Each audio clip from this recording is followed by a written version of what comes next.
En vous souhaitant de passer un agréable séjour à Kolwezi, chef-lieu de la province du Lualaba, je vais, au nom de son Excellence, Monsieur le Gouverneur de province empêché, déclarer ouverte la 35e session plénière de l'IDAC et dont le thème est l'impact de la Covid-19 sur l'exploitation minière dans la filière cuivre, cobalt, et nous attendons beaucoup de vos échanges et soyez rassurés de l'accompagnement de l'autorité provinciale.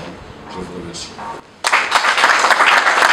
Ces mots ont suffi au ministre de l'Intérieur du Lualaba pour lancer les travaux de la 35e session plénière du cadre de dialogue pour les investissements durables au Katanga.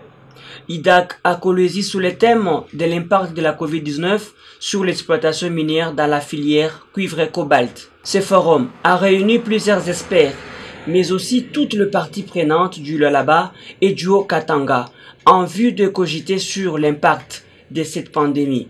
Mais avant, il était rappelé de la Covid-19 ses effets. Après 5 mois d'arrêt des activités suite à la pandémie à Covid-19, nous nous retrouvons ce jour pour la 35e plénière de l'IDAC avec un thème évocateur.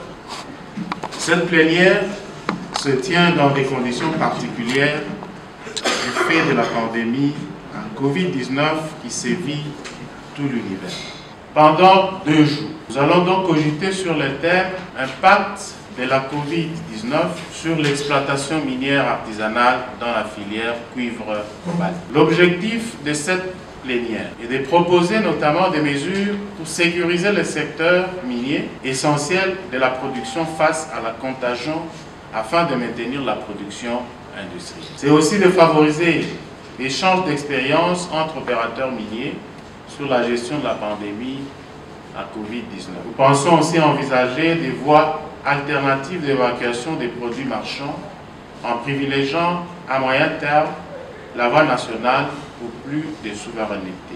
Ensuite, nous pensons à travers cette plénière sensibiliser sur la Covid-19 et encadrer le secteur minier artisanal. Et enfin, nous pensons identifier les moyens par lesquels le gouvernement congolais peut soutenir les entreprises minières pendant et après la Covid-19. À la fin de nos 2 jours de discussion, nous souhaitons formuler des recommandations en vue d'arrêter des mesures pour faire face aux impacts de la Covid-19 sur l'exploitation minière de 2C, de sensibiliser sur la nécessité d'accompagner les gouvernements provinciaux dans la lutte contre la propagation de la Covid-19 dans le secteur minier artisanal et nous convenir sur les mesures à prendre pour limiter le plus possible la propagation de la Covid dans les entreprises minières et sur les sites miniers artisanaux. J'ai aussi l'honneur et la joie de vous annoncer que nous allons avoir le privilège, au cours de cette session, de suivre une présentation sur les schémas thérapeutiques Bela Unilu 20 qui a été mise au point par les professeurs Balaka et Gwalanga Michel et le professeur Lungu Anzoal Philomène. Je peux vous assurer que c'est le seul protocole jusque-là qui a fait ses preuves dans le monde entier. Il a résulté des différents exposés des experts de la tripartite que le secteur minier industriel s'est avéré en tête d'affiche des contaminations. Comme vous savez, les 2 provinces, le Lualaba et le Haut-Katanga, sont des provinces essentiellement minières. Alors, les miniers, les industriels et les artisanaux, associés au secteur santé du Haut-Katanga et du Lualaba, sont en train de réfléchir pour voir quel a été et quel est encore l'impact de cette pandémie sur les secteurs miniers.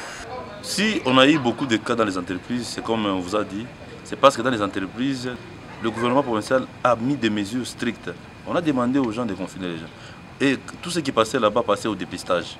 On a dépisté les entreprises, c'est pourquoi on a eu les cas là. Mais si on va dans les communautés, on prend des quartiers reculés, qu'on demande le dépistage, on aura beaucoup de cas.